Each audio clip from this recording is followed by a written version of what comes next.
Hey, tonight we're diving into the real Wild West, not the Hollywood version with its heroic cowboys and dramatic showdowns, but the gritty, dangerous reality where survival was never guaranteed. You might think you're tough enough to handle it, but trust me, there's a reason they called it wild. If you're enjoying these stories, I'd really appreciate a quick like or even a subscribe. It helps more than you know. I'm always curious where you all are listening from, so drop a comment with your location and what time it is. There, love seeing our little global community connect through these stories. Now dim the lights, maybe turn on a fan for that soft background hum, and let's ease into tonight's journey together. We're going to explore why you might not survive even a single day in the untamed American frontier. Congratulations, you've just woken up in the American Wild West of the 1870s. The good news: you're about to experience a legendary chapter of history firsthand. The bad news: your chances of survival just dropped dramatically. The first challenge hits you before you even open your eyes. The smell, not the earthy, pleasant aroma of nature you might expect, but something far more pungent: the stench of unwashed bodies, animal droppings, and what might possibly be raw sewage hanging heavy in the air. You see, bathing wasn't exactly a priority in the Wild West. Most settlers considered a thorough wash a monthly luxury,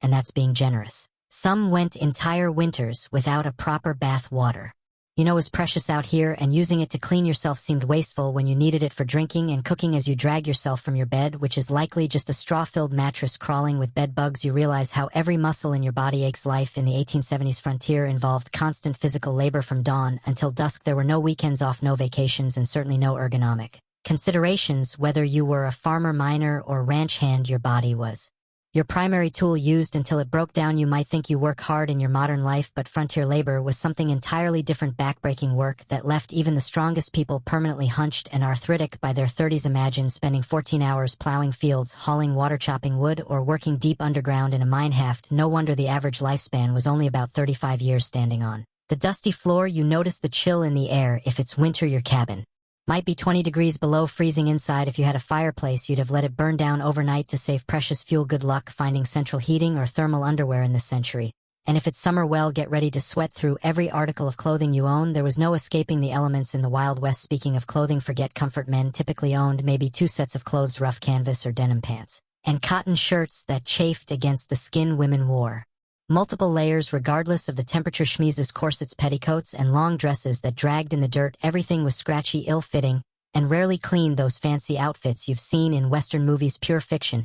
For the average person, your stomach growls, reminding you it's time for breakfast. Hope you like beans, biscuits, and coffee possibly for every meal. The Wild West diet was monotonous and nutritionally deficient. Fresh fruits and vegetables were seasonal luxuries. Meat, when available, was often preserved with salt or smoke because refrigeration didn't exist. Scurvy, a disease caused by vitamin C deficiency, you know, when your gums bleed and your teeth fall out, was common among settlers. Despite being easily preventable with modern knowledge, you might think the coffee would at least be good. Cowboys always seem to have a pot brewing in the movies, but what you're served barely resembles what you'd recognize as coffee. It's typically boiled to within an inch of its life, bitter beyond belief, and might include crushed eggshells or even salt to reduce the bitterness. Still, the caffeine would help you face the day, so you drink it without complaint. Before heading outside, you might want to check your shoes for scorpions or snakes that could have sought shelter during the night. It wasn't uncommon for frontier folks to shake out their boots each morning, a habit born from painful experience. One wrong move, and you could be facing a venomous bite miles from any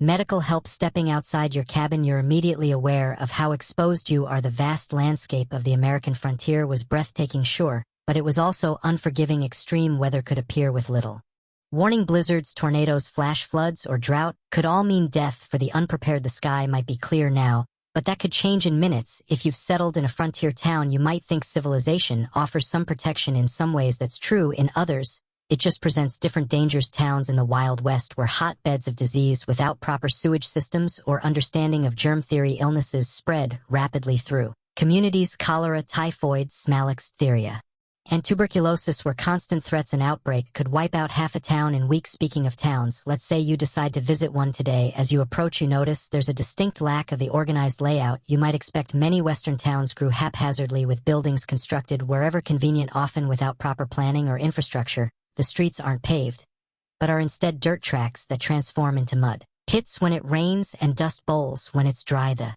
smell hits you again, stronger now. Horse manure is everywhere because horses are the main transportation. There are no street cleaners or sanitation departments. In some towns, the accumulated waste could be knee-deep in heavily trafficked areas. Flies swarm around you, And you realize why disease spreads so easily here. As you walk down the main street, you pass the saloon, likely one of the busiest establishments in town contrary to Hollywood. Depictions: saloons weren't glamorous places with swinging doors and piano players. Most were crude one-room affairs with rough plank bars and basic furniture. The liquor served wasn't fine whiskey aged in oak barrels, but raw alcohol often mixed with tobacco juice, pepper, turpentine, or even gunpowder to give it extra kick. A single drink could blind you if you were unlucky. The saloon represents another deadly aspect of frontier life: violence. These establishments were frequently sites of deadly confrontations, not because of formal duels or showdowns, but because of drunken arguments that escalated quickly. In a heavily armed society, the romanticized gunfights of Western movies were rare. Most violence was impulsive, messy, and over trivial matters. Speaking of being armed, you'll notice almost everyone carries a weapon of some kind, but not for the reasons you might think. While personal protection was certainly a factor, weapons were primarily tools for hunting, protection from wildlife, and sometimes for signaling the constant threat from bears, wolves, cougars, and venomous snakes made going unarmed foolish, especially when traveling between settlements. You might be surprised to learn that many frontier towns actually had strict gun control laws. Places like Dodge City, Kansas, and Tombstone, Arizona required visitors to surrender their firearms when entering town limits. The famous gunfight at the OK Corral actually started because the Clanton gang refused to comply with Tombstone's weapons ordinance. Despite what you've seen in movies, quick draw duels in the middle of the street were exceedingly rare. Most shootings were ambushes or happened during robberies. The skilled gunslinger facing off against an opponent at high noon is largely a Hollywood invention. Real frontier violence was typically sudden, chaotic, and lacked any sense of honor or fairness. As you continue your walk, you pass the local doctor's office. Medical care in the 1870s frontier would horrify you. Most doctors had little or no formal training. Surgical procedures were performed without anesthesia beyond whiskey or morphine, and sterilization was virtually unknown. Something as simple as an infected cut could lead to amputation or death. Common treatments included bloodletting, mercury compounds, arsenic, and other toxic substances that often did more harm than good. Women in childbirth faced mortality rates as high as 1 in 4 in remote areas. Dentistry involved extraction without anesthesia. Using crude tools, most people suffered from painful dental issues for years before finally losing their teeth. If you were injured or fell ill on the frontier, your survival often depended more on luck than medical intervention. Even minor injuries could become life-threatening due to infection. Broken bones might never heal properly, leaving frontier folk with chronic pain and disability. The famous phrase, "only the strong survive," had literal meaning. In the Wild West, your stomach growls again, and you realize it's time for lunch. You head to the local restaurant, which is likely just an extension of someone's home, where meals are served for a fee. The food isn't any more varied than your breakfast. Meat is tough and often spoiled despite heavy smoking or salting.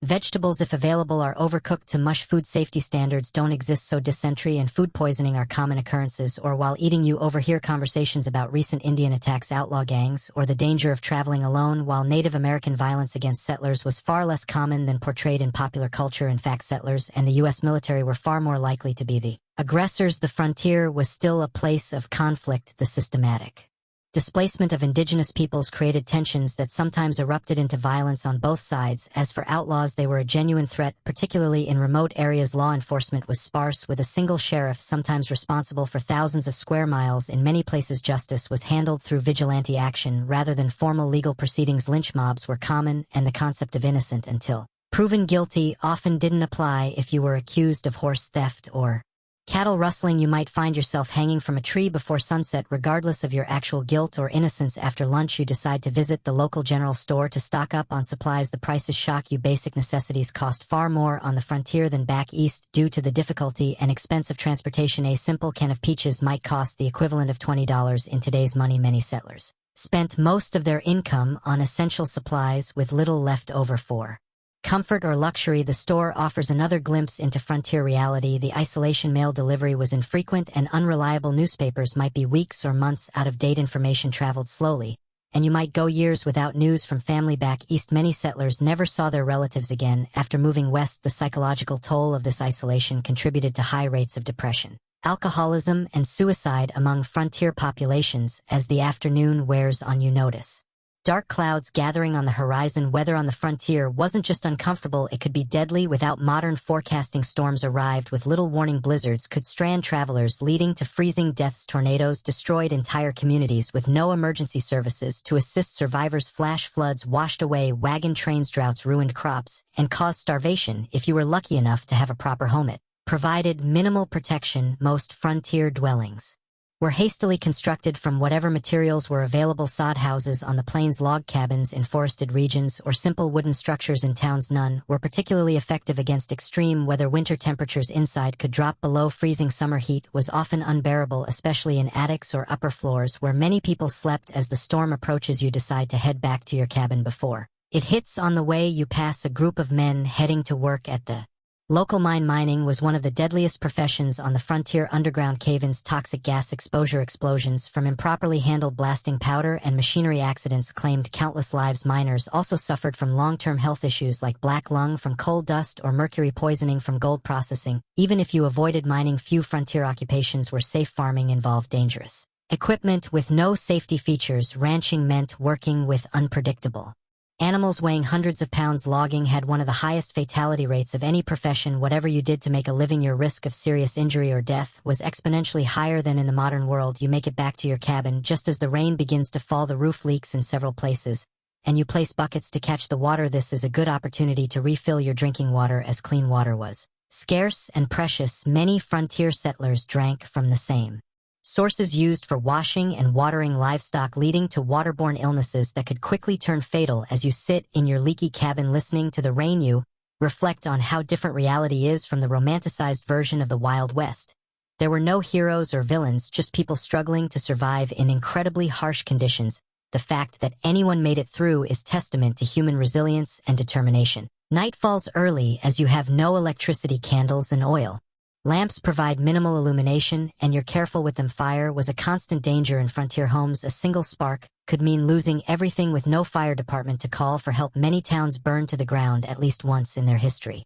You prepare for bed, exhausted from just one day in the Wild West. Your muscles ache, your stomach is unsettled from the unfamiliar food, and your mind is overwhelmed by the constant vigilance required to stay alive. As you drift off to sleep, you wonder if you'll make it through tomorrow, or if you'll become just another statistic in the dangerous story of the American frontier. The wind howls outside your cabin, a haunting reminder of how small and vulnerable humans are against the vastness of the untamed wilderness. Tomorrow, if you're lucky enough to see it, will bring all these challenges again, along with new ones you haven't yet imagined. In the Wild West, survival was never guaranteed. It was earned day by day, hour by hour, through hardship. Most modern people can scarcely comprehend the morning light filters through the cracks in your cabin walls, waking you from a restless sleep. Your body aches from the hard mattress, but there's no time to linger. The Wild West waits for no one as you rise.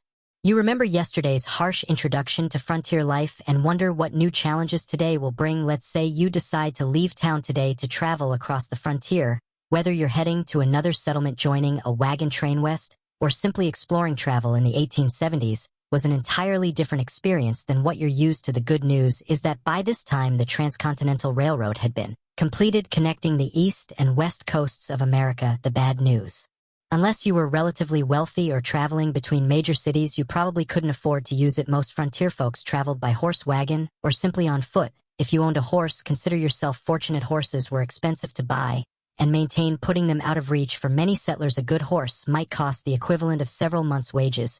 Then you needed saddles, bridles, feed, and veterinary care, though veterinary care often meant shooting the animal if it broke a leg or developed certain illnesses. Riding itself was no pleasure. Cruise saddles in the 1870s weren't designed for comfort, but for function. Hours in the saddle left even experienced riders with blisters and aching muscles, and if your horse spooked at a snake or sudden noise, which happened frequently, you could easily be thrown, potentially suffering broken bones or worse. Miles from any help. If you couldn't afford a horse, you might travel by wagon. Forget the romantic image of pioneers cheerfully rolling across pristine prairies. Wagon travel was brutally uncomfortable. The vehicles had no suspension system beyond the slight given wooden wheels, meaning you felt every rock, rut, and hole in the trail. The constant jarring caused wagon sickness similar to seasickness, leaving travelers nauseous, and miserable roads, if they existed at all, were typically just dirt tracks carved by previous travelers. After rain, they became muddy quagmires, where wagons could sink axle deep. During dry periods, the dust was so thick you could barely breathe or see. Wagons frequently broke down with wheels cracking or axles snapping. Miles from the nearest settlement. Let's say you've decided to journey all the way to California or Oregon. You've joined a wagon train heading west on the famous Oregon Trail. This 2,000-mile journey was one of the most perilous undertakings of the 19th century. Of the approximately 400,000 people who attempted it between the 1840s and 1860s, an estimated 1 in 10 didn't survive the Oregon Trail was sometimes called the nation's longest graveyard. Some historians estimate that an average of 10-15 people died for every mile of the trail. Think about that, a grave every 350 feet or so for 2,000 m.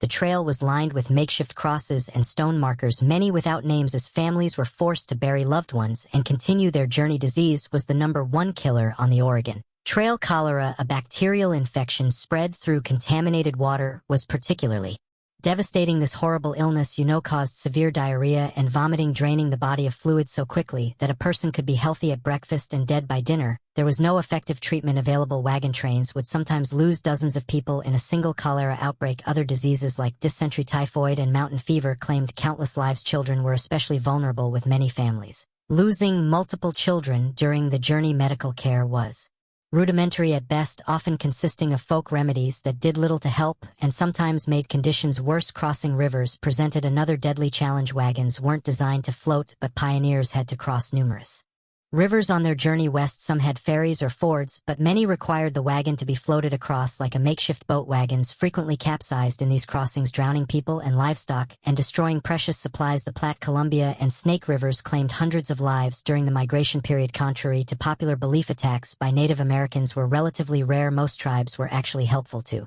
migrants, offering supplies, guidance, and assistance with river crossings. The majority of violent deaths on the trail came from accidents: being crushed by wagon wheels, drowning, or being kicked by draft animals. Firearms accidents were shockingly common, as most travelers were inexperienced with weapons but carried them for hunting and protection. The psychological toll of the journey was immense. Families buried children, parents, and spouses along the way, then had to continue traveling immediately. There was no time for extended grief on the trail. Each day's delay meant less chance of crossing the mountains before winter snows made passes impossible. The constant stress, grief, and physical hardship led many travelers to mental breakdown. Suicide was not uncommon among trail migrants. If you somehow survived the journey to California or Oregon, your challenges weren't over. Many arrived at their destination having spent all their money and resources on the journey itself. Families often arrived destitute, malnourished, and ill, only to find that the promised land had its own harsh realities. But let's say you've decided not to travel that far. Perhaps you're heading to a nearby town or settlement instead. Even short journeys in the Wild West presented significant dangers. Travelers might encounter outlaws who saw lone riders or small groups as easy targets. While the frequency of stagecoach robberies was exaggerated in later fiction, they did occur regularly enough to be a legitimate concern. The natural environment posed constant threats to travelers.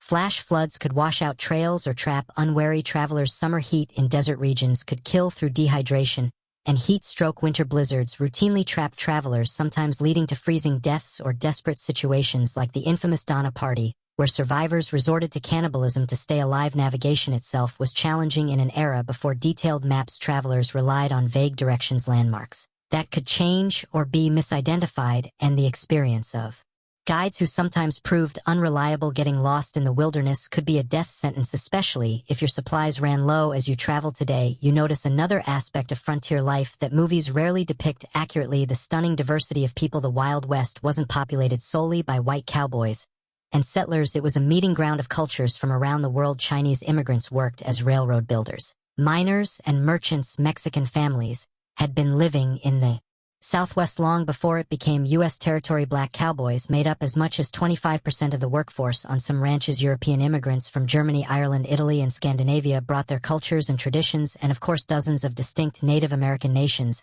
had called these lands home for thousands of years before others arrived. This diversity, however, didn't mean equality or harmony. Racial violence was a common feature of frontier life. Chinese railroad workers faced brutal discrimination and were often forced to take the most dangerous jobs for lower pay than white workers. Mexican landowners frequently saw their property seized through legal manipulation or outright theft. After the Mexican-American War, Black Americans who moved west hoping to escape Southern discrimination often found frontier racism just as entrenched, if different in form. Despite their crucial contributions to ranching, mining, and building frontier communities, they were frequently excluded from economic opportunities and social acceptance. For Native Americans, the expansion of white settlement was nothing short of catastrophic. The indigenous population of North America, once numbering perhaps 15 million people, had been reduced to fewer than 300,000 by 1900. Disease, warfare, forced relocation, and the deliberate destruction of their food sources, particularly the buffalo, decimated numerous tribes and nations. U.S. government policies systematically pushed Native Americans from their traditional Lands onto reservations, often in areas with poor soil and few resources. Treaties were regularly broken when valuable resources were discovered on reservation lands. Native children were taken from their families and placed in boarding schools designed to erase their cultural identity, operating under the philosophy of kill the Indians, save the man. The romanticized cowboys versus Indians narratives of later films grossly misrepresented the complex interactions between settlers and indigenous peoples. Many native nations initially tried to accommodate newcomers and adapt to changing circumstances. Violence typically erupted after repeated treaty violations, encroachment on tribal lands, or deliberate provocations. As you continue your journey, you ponder another group whose experience differed markedly from Hollywood depictions. Women on the frontier. Far from the helpless damsels or school moms of Western movies, frontier women performed incredibly demanding physical labor while navigating restrictive social expectations on homesteads and farms. Women not only handled traditional domestic duties like cooking, cleaning, childcare, and making clothing, but also worked in the fields, tended livestock, and defended the home when necessary. Their workday typically started before dawn and ended well after dark, with few, if any, days of rest. A frontier woman might need to plow fields in the morning, deliver a neighbor's baby at midday, fight off predators threatening the livestock in the afternoon, and still prepare meals and care for her own children throughout. Many women became widows young due to the dangerous nature of frontier life and had to manage farms or businesses alone while raising children. Despite their essential contributions, women had few legal rights in most territories and states. They couldn't vote, own property independently if married, or have custody of their children. In the event of divorce, domestic violence was considered a private matter with little legal recourse available to victims for unmarried women. Options were severely limited. Teaching was one of the few respectable professions, though female teachers were paid significantly less than their male counterparts and were often expected to resign upon marriage. Some women found economic independence through running boarding houses, working as nurses, or establishing millinery or dressmaking businesses. Then there were the soiled doves, prostitutes who worked in frontier brothel and saloons. While later mythology romanticized these women, the reality was typically grim. Many entered the profession out of economic desperation after being widowed or abandoned. Physical abuse, drug addiction, and venereal disease were common hazards of the work. Even those who managed to earn substantial money found themselves socially ostracized and unable to transition to more respectable positions. Some women did find greater freedom on the frontier than they might have back east. The shortage of women in Western territories gave them more marriage options and sometimes better treatment as communities competed to attract and keep female residents. A few territories like Wyoming and Utah granted women voting rights decades before the 19th Amendment, recognizing their essential contributions to frontier development. As the day wears on and you continue traveling, you might wonder about law enforcement in this supposedly lawless land. The reality was complex and varied widely by location. Major cities and towns typically had some form of organized law enforcement, but vast rural areas had minimal, if any, official protection. County sheriffs were elected officials responsible for maintaining order across sometimes enormous territories. A single sheriff might be the only law enforcement for thousands of square miles, making regular patrols impossible. They relied heavily on deputizing ordinary citizens during emergencies, creating posies to pursue criminals or respond to violence. Town marshals handled law enforcement within town limits, sometimes with a few deputies. In larger settlements, these positions were often dangerous and poorly paid, attracting a mix of dedicated public servants and those who enjoyed the power. The badge provided some famous lawmen like Wyatt Herb moved between legitimate law enforcement and more questionable enterprises throughout their careers. Federal marshals had jurisdiction throughout territories and states, but were few in number. They typically focused on major crimes like counterfeiting, mail robbery, or offenses involving multiple jurisdictions. The legendary U.S. Marshals of Western movies, single-handedly bringing law to lawless towns, were largely fictional creations. In many remote areas, justice was handled through informal community action rather than official legal processes. Vigilante groups formed to address perceived threats when formal law enforcement was absent or ineffective. Sometimes these groups maintained basic order, but they could easily become vehicles for prejudice, personal vendettas, or mob violence. The iconic image of the quick-draw gunfight was largely a later invention. Most frontier violence was mundane, impulsive, and often alcohol-fueled bar fights that escalated to fatal levels. Domestic violence and disputes over land or livestock were far more common then. Dramatic shootouts on dusty streets. Criminal punishment was harsh by modern standards. Hanging was the standard penalty for murder, rape, and sometimes theft, particularly of horses or cattle. Prisons existed, but were primitive facilities with high mortality rates from disease, violence, and poor conditions. Many communities preferred immediate execution to the expense of long-term imprisonment. As evening approaches, you decide to seek shelter for the night. If you're lucky, you might find a town with a Hotel or boarding house. Don't expect luxury. Frontier accommodations were basic at best. A typical hotel room would have a simple bed, possibly infested with bed bugs, a washstand with a pitcher and basin, and perhaps a chair. Bathroom facilities would be an outhouse in the back shared by all guests. Privacy was minimal with thin walls, allowing you to hear your neighbor's every movement and conversation. In busier establishments, you might even share a bed with a stranger, a common practice to maximize capacity. During busy periods, the sheets might not have been changed for previous guests, and lighting would be limited to candles or oil lamps. A night's lodging would cost between 25 cents and $1 depending on the establishment's quality and location. This represented a significant expense for many travelers, equivalent to several hours' wages for an average worker. Many chose to sleep in stables, barns, or simply under the stars to save money despite the additional risks these options presented.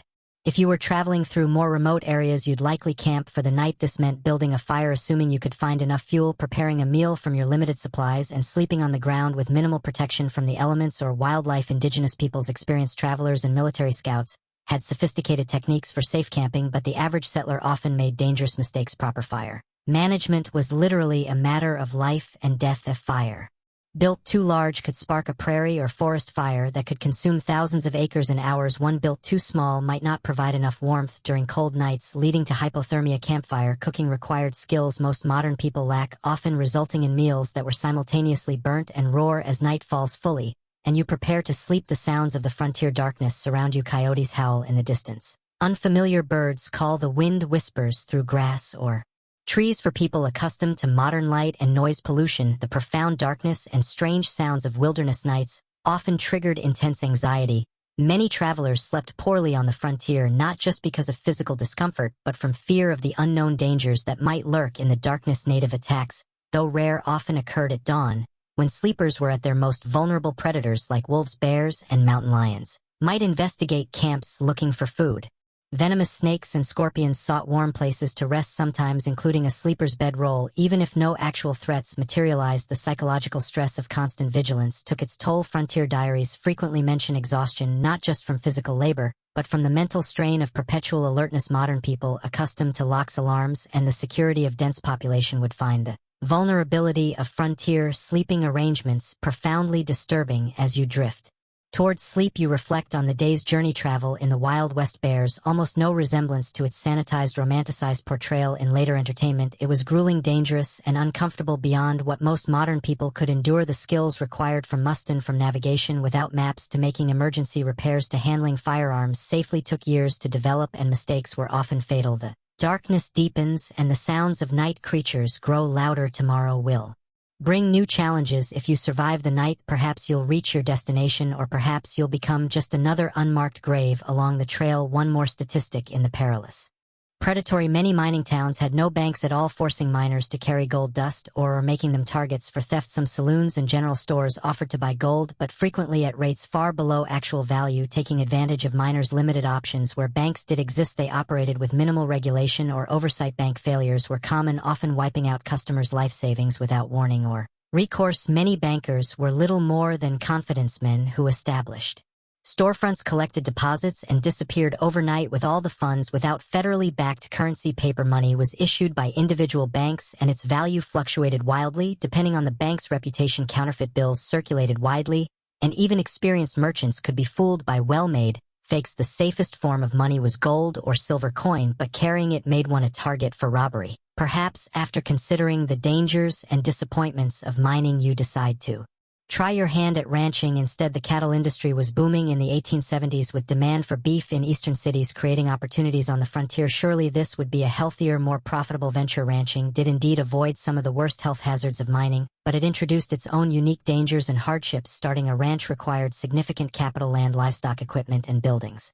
All represented major investments many aspiring ranchers went deeply into debt, purchasing these necessities, betting their future on favorable weather and market conditions. Nature often had other plans. Droughts could wither grazing lands and dry up crucial water sources, forcing ranchers to either watch their cattle starve or sell at devastating losses. Harsh winters could kill entire herds, as happened in the infamous Great Die-Up of 1886 to 1887, when up to 90% of cattle on northern ranges froze or starved to death. During unusually severe weather, disease could sweep through herds, wiping out a rancher's investment overnight. Texas fever, anthrax, and other infectious diseases had no effective treatments in the 1870s. Predators like wolves and cougars took a constant toll on livestock, particularly vulnerable calves. Poisonous plants, quicksand, and injuries further reduced herds. The iconic cattle drives, moving herds hundreds of miles to railroad shipping points, were not romantic adventures but grueling, dangerous undertakings. Cowboys, not the glamorous figures of later films, but typically young, poorly paid laborers, worked 20-hour days during drives, catching brief naps in the saddle as they moved thousands of animals across difficult terrain. These drives faced constant threats. River crossings could turn deadly in minutes if animals panicked, creating deadly pileups that drowned cattle and cowboys alike. Stampedes, which could be triggered by something as simple as a lightning strike or a snapping twig, turned thousands of 1,500-pound animals into an unstoppable destructive force. Cowboys caught in stampedes were often trampled to death. The cowboy's life was far from the freedom portrayed in Western mythology. They typically earned about $30 per month for exhausting, dangerous work. Most were very young men, often teenagers from poor backgrounds with few other options. A significant percentage were Black, Mexican, or mixed-race individuals facing discrimination that limited their opportunities elsewhere. Their diet on the trail consisted mainly of beans, salt, pork, and biscuits with minimal fresh food. Medical care was limited to whatever the trail cook might know about folk remedies. Injuries common in such dangerous work often went untreated until they became life-threatening. Many cowboys died young from injuries, exposure, or violence. Perhaps ranching doesn't appeal after all. What about farming? Surely growing food, the most fundamental of human activities, would offer a more stable and less dangerous way of life on the frontier. The Homestead Act of 1862 had opened vast areas of the West to settlement, offering 160 acres free to anyone who would live on and improve the land for 5 years. This seemed like an incredible opportunity, a chance for people with little money to become landowners and build independent livelihoods. The reality proved far more challenging than the promise. First, 160 acres might sound substantial, but in the arid regions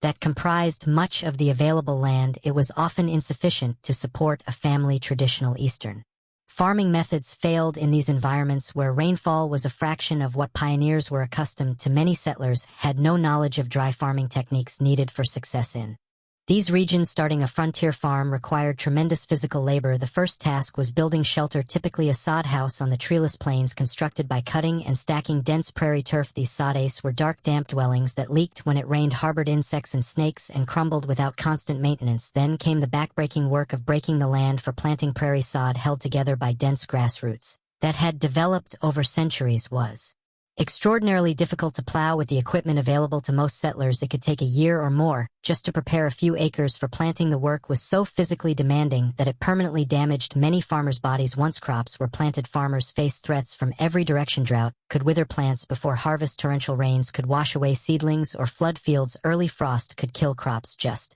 before harvest. Grasshoppers descended in biblical swarms, consuming everything green in their path and sometimes even eating the handles of tools left in fields. Disease affected frontier farmers as it did everyone else, but with particularly devastating consequences. With no hired help and little community support, a family's illness during crucial planting or harvesting periods could mean the difference between survival and starvation. Women often continued working the fields while heavily pregnant or just days after giving birth, risking their health because the work simply couldn't wait. Farm accidents were common and often fatal. Homemade tools broke and caused injuries. Animals panicked and trampled their handlers. Even successful harvests could turn deadly. Numerous farmers died when they fell into grain storage bins and suffocated in the loose grain, or when poorly constructed storage buildings collapsed under the weight of their contents. The isolation of frontier farms took a heavy psychological toll. Neighbors might be miles away, visited only occasionally. Women in particular suffered from this isolation, some going months without speaking to anyone outside their immediate family. Depression, anxiety,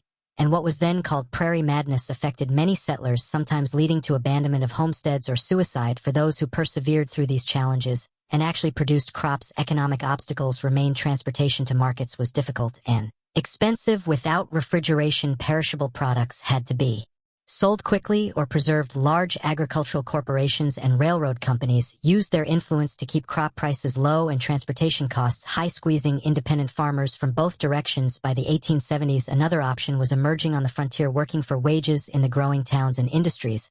Perhaps this offered a safer, more stable path than the high-risk ventures of mining, ranching, or farming. Wage labor did avoid some of the worst physical dangers and financial risks of independent enterprises but introduced its own hardships. Industrial safety standards were virtually non-existent. Workers in frontier factories, mills, and workshops suffered horrific injuries from unguarded machinery. Construction workers built increasingly tall structures without harnesses or safety equipment, leading to frequent fatal falls. Railroad work was particularly dangerous. Track layers worked with minimal equipment under brutal conditions, suffering high rates of injury and death from accidents, heat stroke, and exhaustion. Chinese workers who built much of the transcontinental railroad were often assigned the most dangerous tasks, such as handling unstable explosives to blast through mountain passes. Working hours were long by modern standards, typically 10-12 hours per day, 6 days per week. Pay was low, with most workers barely earning subsistence wages. Child labor was common, with children as young as 8 or 9 working alongside adults in many industries, often suffering higher injury rates due to their size, and inexperienced workers had essentially no legal protections. Employers could fire people without cause, reduce wages arbitrarily, or withhold pay entirely. Those who complained or attempted to organize for better conditions faced blacklisting, being marked as troublemakers who no other employer in the region would hire. Company town settlements, where a single employer owned all housing and businesses, were common in mining and lumber regions. Workers in these communities paid inflated prices at company stores, lived in company housing, and sometimes were paid in script company currency rather than legal tender. This created a form of debt bondage where workers could never save enough to escape the system. Whether you mined, ranched, farmed, or worked for wages, frontier life shaped your experiences in ways modern people would find disorienting. Perhaps most striking was the relationship with time, not the carefully measured minutes and hours of our digital age, but a more fluid reality governed by daylight seasons and natural rhythms. Without electric lighting, most people woke at dawn and slept shortly after sunset, their active hours expanding and contracting with the season's. Work wasn't measured in 8-hour shifts, but by tasks that needed completion. Fields plowed, cattle moved or extracted during harvest or roundup. People might work from first light until well after dark for weeks without a break. During winter, many rural workers had periods of relative inactivity when fields lay dormant or cattle needed minimal tending. The concept of punctuality, so central to modern life, had limited relevance on the frontier, with few clocks and limited need for precise timing in most activities. People operated on approximate schedules. Stagecoaches and later trains introduced more precise times to the West, but outside these specific contexts, morning or after dinner were sufficiently specific time designations for most purposes. Entertainment and leisure looked nothing like their modern counterparts. After exhausting workdays, most frontier folks had little energy for complex activities. Conversation around the fire, storytelling, or simple card games were common. Evening pastimes. Music was popular when instruments and skilled players were available, with fiddles, harmonas, and guitars providing accompaniment for social dances. Reading material was precious and often shared among entire communities. A single book might be read aloud to gatherings of neighbors or passed from family to family until it fell apart from use. Newspapers, when available, were read repeatedly, with every advertisement and notice scrutinized for information about the wider world. Organized sports existed, but in simpler forms than today. Baseball was gaining popularity, played with minimal equipment on makeshift fields. Horse racing, wrestling, and shooting competitions provided both entertainment and opportunities to demonstrate valuable skills. Children played games that required little or no equipment. Tag, hide and seek, and variations of stickball that could be played with found objects. Holidays and community celebrations took on great importance as rare opportunities for socializing and recreation. 4th of July celebrations might draw people from miles around for picnics, speeches, games, and dancing. Harvest festivals marked the successful completion of the year's most critical work. Religious holidays provided both spiritual meaning and welcome breaks from routine. As the day draws to a close, you find yourself reflecting on the relentless challenges of frontier life. Every aspect required harder work, involved greater risk, and offered fewer comforts than its modern equivalent. The people who survived and sometimes thrived in these conditions possessed qualities that modern society rarely demands: extraordinary physical endurance, practical skills applicable to countless emergencies, and psychological resilience in the face of constant hardship and loss. The darkness gathers once more, and with it comes a silence profound enough to hear your own heartbeat. No car engines, no air conditioners, no electronic hums. Just the whisper of wind, the chorus of insects, and the occasional call of nightbirds. This profound quiet, so alien to modern ears, was the soundtrack of frontier nights, sometimes comforting, sometimes unsettling in its emptiness. As you drift towards sleep, you wonder if you would have had what it took to survive here, not just for a day or a week, but for years and decades. The people who shaped the American West, for better and worse, were not the idealized heroes of later fiction, but complex individuals, facing extraordinary challenges with the limited resources and Knowledge of their time, their story stripped of romanticism, is one of human endurance against conditions that would break many of us today. The cool night air settles around you like a blanket, and the stars emerge in a display of brilliance impossible to see in our light-polluted modern world. This, at least, is one pure beauty the people of the frontier experienced that few today can fully appreciate: the majestic sweep of the Milky Way across a truly dark sky, connecting them to the same cosmic panorama their ancestors had watched for countless generations. Morning arrives again in the Wild West, and with it comes hunger, a constant companion. On the frontier, food in the 1870s West bore little resemblance to the varied, convenient diet you're accustomed to in the modern world. Let's explore what keeping yourself fed would actually entail in this harsh environment. The good news is that game was still relatively plentiful in many areas. Deer, elk, rabbit, and various birds could supplement your diet if you had the skills to hunt them. The bad news: hunting required ammunition, which was expensive and might be needed for protection. It also demanded time away from other essential work, making it a luxury many settlers couldn't afford. During busy seasons, most frontier families relied heavily on foods they could grow, preserve, or purchase in bulk. The staples of the frontier diet were beans, corn, and pork. Dense in calories but monotonous and nutritionally incomplete, fresh fruits and vegetables were available only in season a few months at most, and winter diets often contained no fresh produce whatsoever. This lack of dietary variety led to widespread nutritional deficiencies. Scurvy, caused by vitamin C deficiency, was common during winter and early spring, when no fresh produce was available. The symptoms: bleeding gums, loosening teeth, joint pain,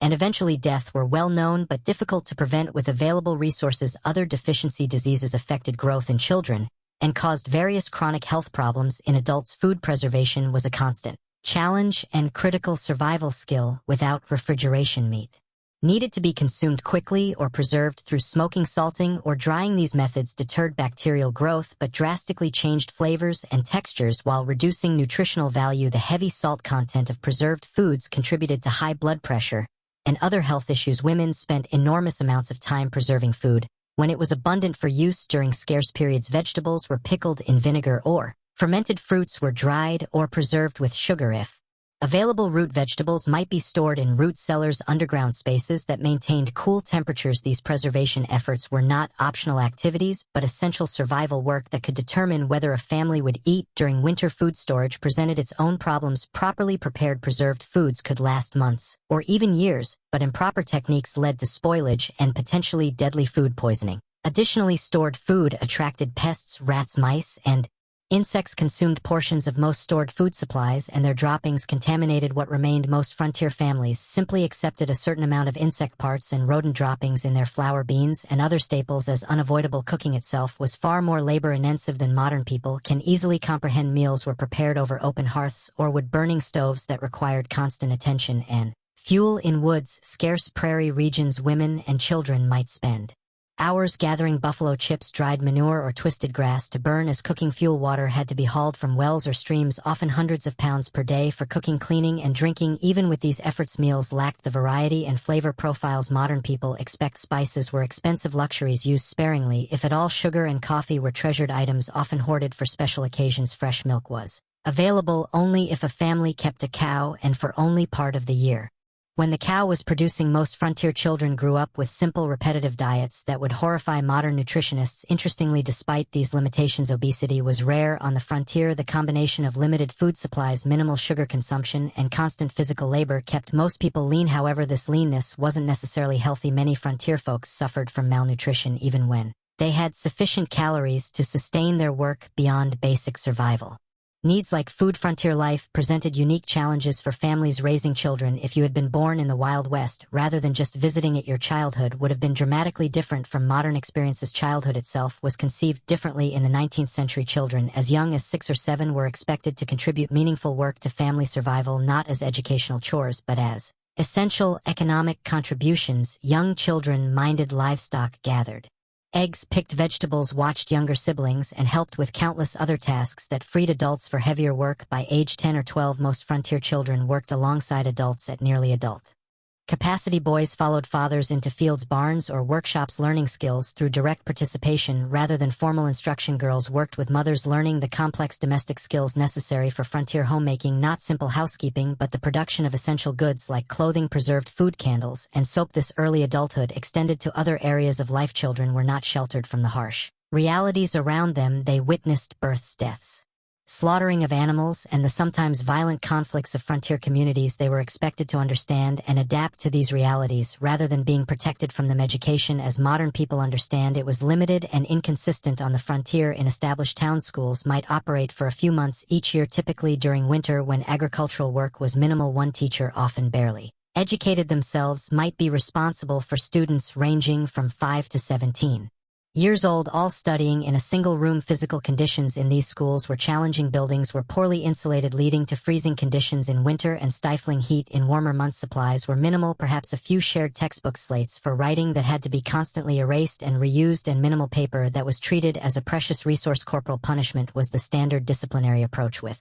whipping or beatings administered for infractions as minor as whispering or failing to memorize assigned material. In more remote areas, formal schooling might not exist at all. Some families conducted home education using whatever books were available, but many frontier children received only the most basic literacy and calculation skills, if that. Their education focused instead on practical knowledge: how to predict weather, track animals, prepare soil for planting, treat common injuries, and perform the countless other tasks essential for survival. Child mortality remained devastatingly high throughout the frontier period. Approximately 1 in 4 children died before reaching adulthood, with the highest risk in the first 5 years of life. Diseases that modern medicine easily prevents or treats: measles, diphtheria, scarlet fever, whooping cough, routinely killed or permanently disabled young children. Accidents claimed many more, as child safety was a foreign concept in an era where survival demanded risk-taking. The psychological impact of this mortality on both children and parents is difficult for modern people to comprehend. Most children grew up watching siblings die. Parents expected to lose children,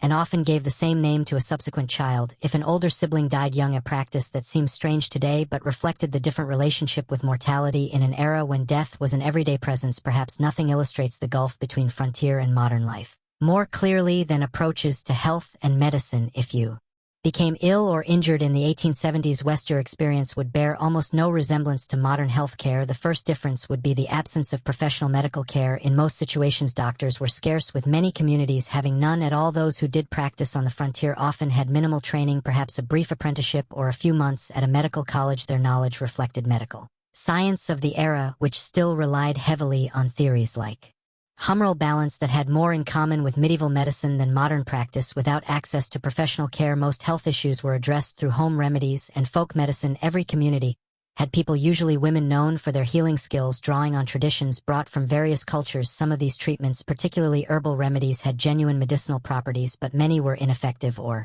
actively harmful. Common medical treatments of the era included bloodletting, which weakened already ill patients; paratives that caused severe diarrhea, supposedly to expel bad humors; and pick uses of various substances applied to wounds, some of which introduced infection rather than preventing it. Laudanum, a tincture of opium, was widely used for pain, leading to addiction. In many cases, mercury compounds were prescribed for numerous conditions despite their toxicity, even when treatments had some validity. Impure medications caused problems without pharmaceutical regulations or standardization. Commercially sold medicines varied wildly in potency and often contained dangerous contaminants. Many patent medicines marketed as cure-alls contained primarily alcohol, providing temporary relief through intoxication rather than addressing underlying conditions. Surgery and frontier conditions was particularly horrific. Without effective anesthesia beyond alcohol, whiskey, or opium, patients endured excruciating pain during procedures. Sterilization was unknown or inconsistently practiced, leading to rampant post-surgical infections. Amputation was the standard treatment for serious limb injuries, performed with sores and knives that might be wiped clean but never properly sterilized. Childbirth represented perhaps the starkest contrast between frontier and modern medical experiences. Women typically gave birth at home, attended by a midwife if one was available, or female relatives, if not without prenatal care. Many complications weren't identified until labor was underway. Breech births, hemorrhage, and other emergencies that modern medicine handles routinely often resulted in the death of mother-child or both. Maternal mortality rates on the frontier were approximately 1 death per 100 births, more than 100 times higher than in developed countries today. Many women approached each pregnancy knowing it might be their last experience in life. Men's diaries and letters from the period frequently mention the heartbreaking reality of raising children alone after losing wives in childbirth. The combined impact of inadequate nutrition, constant physical strain, minimal preventive care, and primitive treatment options meant that frontier Populations experienced health outcomes more similar to developing nations today than to modern America. Life expectancy at birth was under 40 years, with those surviving childhood likely to suffer chronic health problems by their 50s if they lived that long. Beyond these material hardships, frontier life imposed a form of isolation and disconnection that modern people accustomed to instant global communication would find almost unbearable. This isolation shaped frontier psychology and culture in profound ways. Communication with distant family or friends occurred at the speed of physical transportation. Letters took weeks or months to reach recipients if they arrived at all. News traveled slowly and unreliably, often distorted through retelling. Major events might not become known in remote areas until months after they occurred. This information vacuum contributed to a highly localized worldview where distant events seemed abstract and irrelevant compared to immediate community concerns.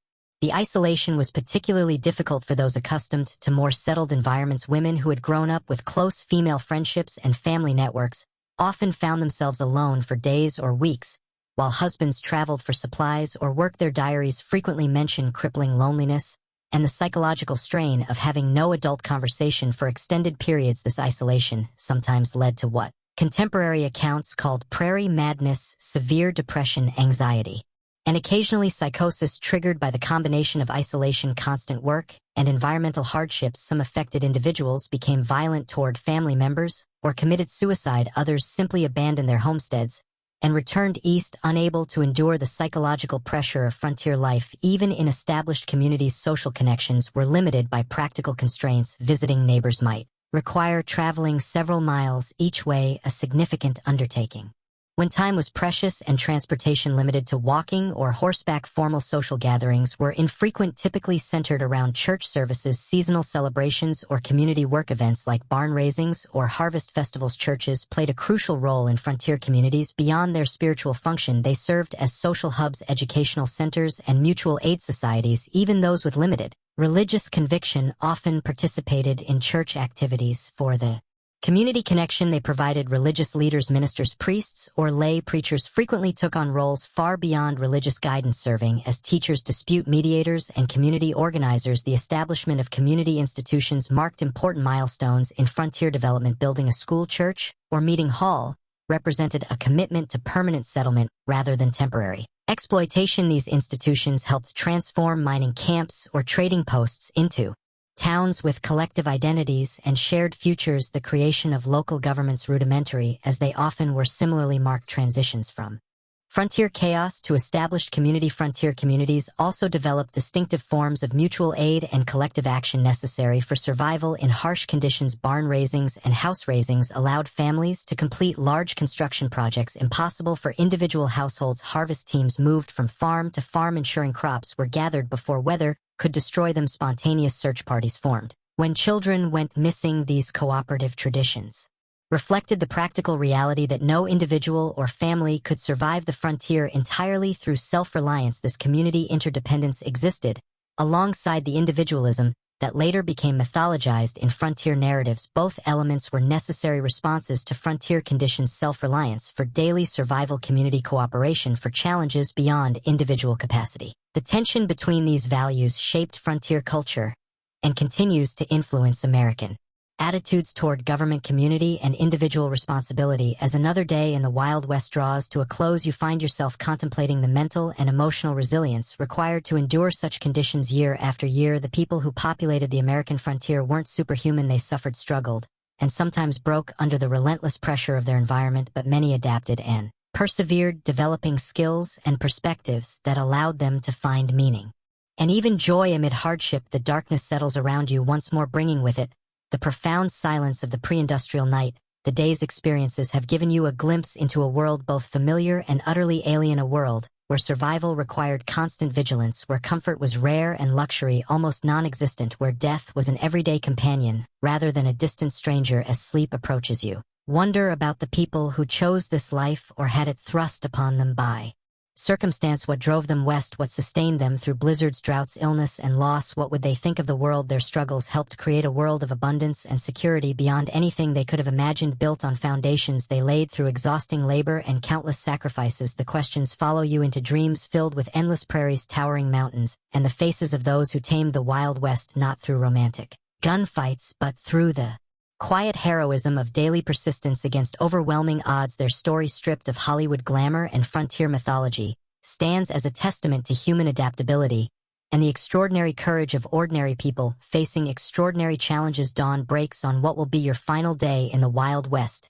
As the golden light spills across the landscape, you take a moment to appreciate the raw beauty that drew so many westward. Despite the dangers and hardships, the frontier was a place of stunning natural grandeur, vast prairies rippling like oceans, mountains scraping the sky, canyons plunging into the earth's depths. This beauty, at least, wasn't a Hollywood invention, but even this relationship with the natural world differed profoundly from modern environmental perspectives. The frontier mentality viewed nature primarily as a resource to be conquered and exploited, rather than preserved or protected. Timber was cut without consideration for regeneration. Game was hunted to the edge of extinction. In many regions, streams were diverted, polluted, or destroyed for mining operations with no thought for downstream consequences. The near extinction of the American bison buffalo stands as perhaps the starkest example of this exploitative approach. In the 1700s, an estimated 3,060 million bison roamed North America. By 1884, fewer than 1,000 remained. This devastation wasn't simply the result of hunting for food or hides, though that played a part. It was also deliberate policy encouraged by the U.S. government as a way to deprive Plains Indian tribes of their primary resource, forcing them onto reservations. General Philip Sheridan, a key military leader in the Plains Indian Wars, reportedly stated, "Let them kill, skin, and sell until the buffalo is exterminated. It is the only way to bring lasting peace and allow civilization to advance." Whether or not he actually spoke these exact words, they accurately reflect government policy of the era. The destruction of the buffalo herds was environmental warfare designed to break indigenous resistance by eliminating their way of life. For Native American nations across the West, the expansion of white settlement represented an apocalypse, not just physical displacement, but the collapse of economic systems, spiritual practices, and cultural identities tied to specific landscapes and resources. While early interactions sometimes involved trade and cooperation, by the 1870s most indigenous groups faced stark choices: confinement on reservations, continued resistance against overwhelming odds, or cultural assimilation. The reservation system itself represented a form of cultural genocide. Native children were forcibly removed from families and sent to boarding schools designed to kill the Indian and save the man, as Captain Richard H. Pratt, founder of the Carroll Indian Industrial School, infamously stated. These children had their hair cut short, were forbidden from speaking their languages, practicing their religions, or maintaining their cultural identities. The intergenerational trauma from these policies continues to affect Native communities today. Armed resistance against American expansion almost invariably ended in defeat, though some groups maintained independence longer than others. The Battle of the Little Bighorn in 1876, where combined Lakota, Northern Cheyenne, and Arapaho forces defeated Lieutenant Colonel George Armstrong Custer's 7th Cavalry, represented one of the last major indigenous victories. The subsequent military campaigns against these tribes were marked by increasing brutality, including attacks on villages and the killing of women and children. The tragedy of this cultural collision was heightened by the fact that many Native nations had sophisticated agricultural systems, complex governance structures, and rich cultural traditions that could have offered valuable knowledge to European settlers. The different approaches to land use and ownership created fundamental misunderstandings. Many Native groups couldn't conceive of owning land any more than one could own the air or stars, making treaty negotiations over territory fundamentally problematic from the start. These cultural conflicts extended beyond Native white relations. The West was extraordinarily diverse, with communities from around the world bringing different languages, religions, customs, and approaches to frontier life. This diversity was both a strength, introducing varied skills and perspectives, and a source of tension in communities struggling with scarce resources and limited infrastructure. Chinese immigrants, who played crucial roles in building the Transcontinental Railroad and developing mining operations, faced particularly severe discrimination. The Chinese Exclusion Act of 1882, the first major American law restricting immigration based on nationality, grew from anti-Chinese sentiment that had festered for decades in Western territories. Chinese miners were frequently driven from productive claims through violence or unjust application of foreign miners' taxes. Chinese communities in frontier towns often faced riots and mass expulsions. When economic conditions deteriorated, Mexicanos, many of whom had become U.S. citizens, through territorial acquisition rather than immigration similarly faced discrimination and displacement despite treaty guarantees protecting property rights. Following the Mexican-American War, many Mexican landowners saw their holdings taken through legal manipulation, intimidation, or outright fraud. Spanish-derived water right systems that had functioned effectively for generations were replaced with English common law approaches less suited to arid environments. Even European immigrants found that national and religious identities continued to matter on the frontier. Irish Catholics, German Lutherans, Scandinavian Protestants, Eastern European Jews, each group tended to establish distinct communities and maintained cultural practices from their homelands. These communities provided mutual support, but sometimes became targets for nivist sentiment when economic or social tensions arose. African Americans who moved west after the Civil War hoped to find freedom from Southern oppression, but often encountered different forms of discrimination. Black cowboys, who made up approximately 25% of the workforce on some cattle operations, rarely received recognition in contemporary cans or later mythology. Black homesteaders established communities in several Western territories, but frequently faced organized resistance from white neighbors and discriminatory application of homestead laws. The collision of these diverse groups, each with their own values, practices, and expectations, created frontier communities far more complex and conflict-ridden than later romantic depictions would suggest. The melting pot metaphor, popularized in later American mythology, obscured both the persistent cultural distinctiveness of various groups and the power imbalances that determined whose cultures would be preserved and whose would be suppressed. As the day progresses, you find yourself in a frontier town undergoing rapid transformation, a transition happening across the West during the 1870s and 1880s, the initial phase of settlement, characterized by individual prospectors, independent farmers, and small-scale enterprises, was giving way to more organized corporate development of Western resources. The arrival of railroads catalyzed this transition. The Transcontinental Railroad, completed in 1869, dramatically reduced travel time between East and West from months to days. Subsequent branch lines penetrated previously isolated regions, connecting them to national markets and supply chains. This transportation revolution allowed large-scale extraction of Western resources for Eastern factories and enabled mass-produced Eastern goods to flood Western markets. These economic connections accelerated the integration of Western regions into national systems, but often disadvantaged small producers. Independent miners couldn't compete with large mining corporations that brought industrial methods and capital investment. Family farms struggled against agricultural enterprises operating on vast acreage. Small ranchers found themselves squeezed by cattle companies with investor backing and political connections. Corporate interests increasingly dominated political as well as economic structures. Railroad companies, mining conglomerates, timber interests, and large landholders exercised enormous influence over territorial and early state governments. Water rights, mineral claims, grazing access, and timber concessions were allocated through processes that typically favored those with financial and political power rather than small operators or community interests. This transition from frontier to integrated region wasn't simply economic but cultural. The rough-edged mining camp or cattle town gradually acquired institutions that signaled permanence and connection to wider society. Banks, schools, churches, newspapers, theaters, and fraternal organization. Streets were surveyed, and sometimes paved wooden structures were replaced with brick and stone buildings. Local governments enacted ordinances regulating behavior that had previously gone ungoverned. For many who had been attracted to the frontier precisely because of its freedom from Eastern constraints, these changes represented unwelcome domestication of the wild spaces they had sought. Some continually moved westward ahead of advancing civilization, seeking new frontiers. Others struggled to adapt to increasing regulation, competition, and social expectations. The mythological end of the frontier, declared in the 1890 census, represented real psychological and cultural challenges for those whose identities were tied to frontier conditions. Part of this transformation involved the taming or at least management of frontier violence. The iconic gunfighters and outlaws who would later dominate Western mythology operated in a specific historical window when formal law enforcement was establishing itself against pre-existing systems of personal and community violence. By the 1880s and 1890s, professional police forces and court systems had replaced vigilante justice in most established communities, though remote areas still saw occasional eruptions of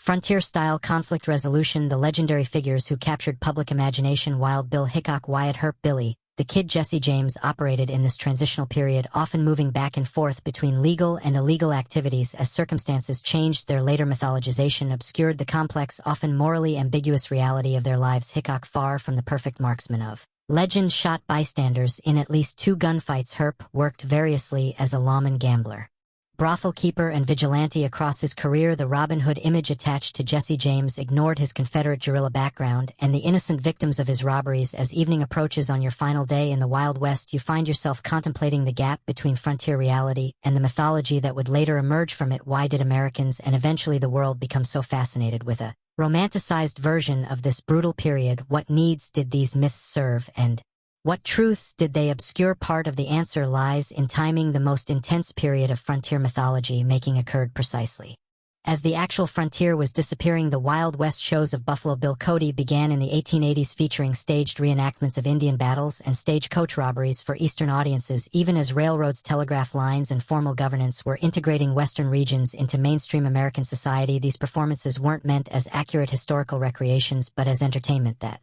resonated with Eastern ideas about the West. The dime novels that popularized exaggerated tales of Western heroes originated not on the frontier but in Eastern publishing houses, written by authors who rarely had first-hand experience of the regions they described. These formulaic stories emphasized action, clear moral distinctions between heroes and villains, and a vision of the West as a testing ground for American virtues of self-reliance, courage, and individualism. Later Hollywood Westerns further refined and amplified these mythological elements, creating iconic images of lone cowboys, heroic sheriffs, dastardly outlaws, and savage Indians that bore little resemblance to historical reality. These films served psychological and cultural functions beyond entertainment. They offered reassuring narratives about American identity during periods of rapid social change and international challenges. The mythology suggested that American character had been forged in frontier conditions, producing exceptional qualities that distinguished the nation from older societies. It implied that American expansion across the continent had been not just inevitable but morally justified, a triumph of civilization over wilderness and progress over primitive cultures. It presented simplified moral frameworks where good invariably triumphed over evil through righteous violence, justifying America's growing military and economic power on the world stage. What these myths obscured was the complex, morally ambiguous reality of Western development, the genocide of indigenous peoples, the exploitation of immigrant labor, the environmental devastation, the corporate manipulation of political systems, and the deeply divided community struggling with fundamental questions about identity, governance, and resources. The real West offered no simple moral lessons but rather a case study in how human societies adapt to challenging conditions, sometimes showing remarkable cooperation and creativity, sometimes descending into exploitation and brutality. As darkness falls once more, you reflect on your brief journey through the unromanticized Wild West. You've experienced firsthand why the average person today, accustomed to abundant food, medical care, physical safety, and countless comforts unknown to frontier dwellers, would likely not survive even a single day in the actual conditions of the 1870s frontier. The skills, knowledge, physical conditioning, and psychological resilience required for frontier survival represent a way of life so distant from modern experience as to be almost unimaginable. Yet something about this world continues to fascinate us. Perhaps it's the raw honesty of a life stripped to essentials, where tasks have immediate consequences and achievements represent tangible victories against natural constraints. Perhaps it's the community interdependence that emerged from shared challenges, creating connections that transcended differences in background or belief. Perhaps it's simply the reminder that human beings can endure and even find meaning in conditions far harsher than most of us will ever face. The legacy of the American frontier extends beyond mythology into the actual structures and systems that shape modern American life: property laws, water rights frameworks, federal-state relationships, approaches to natural resources, and countless other aspects of American governance emerged from frontier-era compromises and conflicts. The diversity of Western communities, despite efforts at forced assimilation, contributed to the multicultural reality of modern America. Even the continuing tensions between individual rights and collective welfare, local control and national standards, exploitation and conservation, have roots in frontier-era debates. For indigenous peoples, the frontier era represents not a glorious chapter in national expansion, but the devastation of ancient lifeways and the beginning of a long struggle for cultural survival and sovereignty that continues today. Their perspective reminds us that the simple triumphalist narrative of Western settlement ignores the complex civilizations that already existed and the incalculable knowledge lost through their disruption. The most accurate understanding of the frontier requires holding multiple perspectives simultaneously, acknowledging both the courage of those who built new communities in challenging conditions and the devastation experienced by those displaced by this expansion. As you drift towards sleep on your final night in the Wild West, The sounds of this earlier America surround you, the whisper of wind through prairie grass, the distant howl of coyotes, perhaps the faint piano notes from a saloon down the street. These sensory experiences at least connected all who lived through this era regardless of background or circumstance. The vast skies, extreme weather, imposing landscapes, and profound silences shaped everyone who encountered them, creating a shared relationship with the environment. Even amid cultural conflicts, tomorrow you'll return to your own time, carrying with you a deeper understanding of this pivotal period in American history.